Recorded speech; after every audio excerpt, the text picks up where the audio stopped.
Hello my friends, taxpayers, and whatever you could be along those lines. Today is not like my usual videos. I am not here to joke or make fun of another person. As many of you know, Charlie Kirk was assassinated less than a week ago. Now, I want to be clear about something. I do not know Charlie Kirk personally, nor would I have agreed with him politically, as he was a die-hard Trump supporter. While I am a person who has long since learned that most of what we consider politics today are just idiots voting against their own interests or pawns for the rich elite that win votes through lies. Nevertheless, I am outraged at his murder. No American deserves death just for voicing an opinion or supporting a party politically.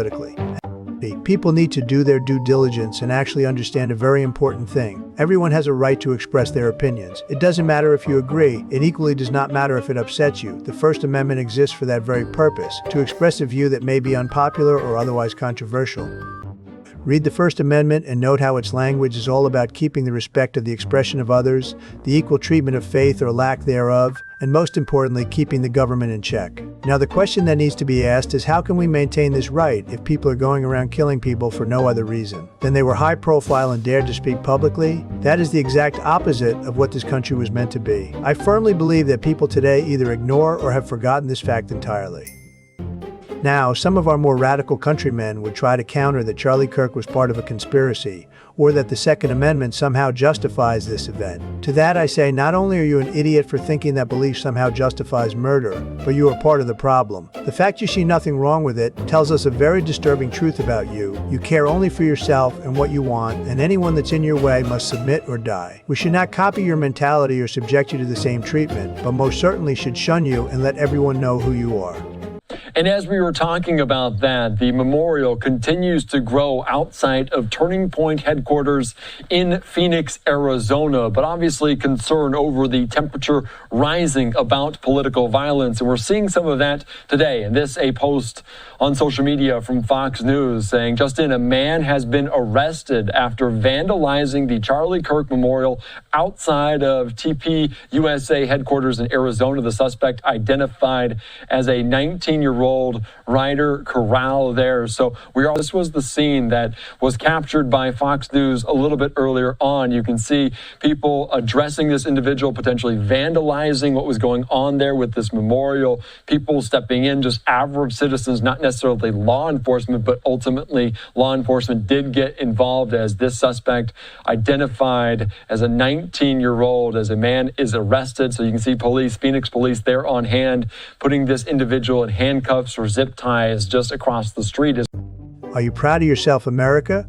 Don't shake your heads and say, but I didn't do anything, or it's liberalism at work. No, what you just saw is the consequence of over 20 years of brainwashing, social media inflammation, and the corrupting of the youth. You, who either voted in 2016 or did not vote in 2016 and onwards, are to blame. How? Because if you did vote, you did so not because you wanted to support the country, but because you supported a cult leader like Hillary Clinton or our current president Donald Trump. And if you did not vote, then that means you saw the corruption taking root and did nothing to stop it.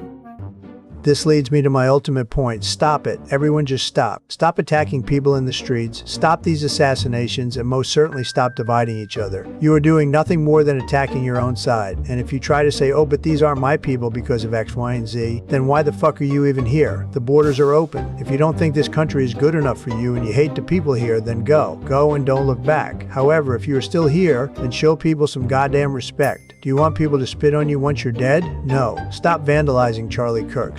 To Kirk's family and friends, I sincerely am sorry for your loss. No one should go through that type of situation. I do not claim to know what you're going through, as I have never had a family member murdered. However, I have gone through sudden deaths in my family, and I understand how harmful it is, psychologically speaking. You see, I lost my dogs Minnie and Lady back in 2020, who I loved very much. While Lady's death was tragic, it did not hit me as hard because she was actually 20 years old and her health was in decline. Minnie's death, on the other hand, happened only about 3 months after Lady's death. Hers was more harder to deal with. Minnie was only 10 years old when she passed and had seemed completely fine. I had taken her out in the morning, and later at 3 p.m. she suffered from a heart attack and died shortly after. It was so sudden and unexpected that even today, nearing 6 years later, I am still on the verge of crying even as I write these lines. I say all of this to say I understand how damaging sudden deaths can be, even if I cannot relate to the loss itself. It is a terrible fate, and the pain it leaves is indescribable. I wish you all the best of luck moving forward in your difficult time of grief, and hope you can find peace that I never myself have had from my own loss. I truly don't know what else I can say here. I've done my best to convince you of the problem. I've read you the law, talked about the very fundamentals of the country, and even shown you the awful consequences of our continued divide and hate approach to society's problems. It comes down to you listeners. You are the country. You have the choice. Stop this needless hate, come together as a people, and settle things reasonably, or conclude that the American dream is dead and there is nothing left to defend. I am not religious, but I do hope you can make the right choices. Thank you.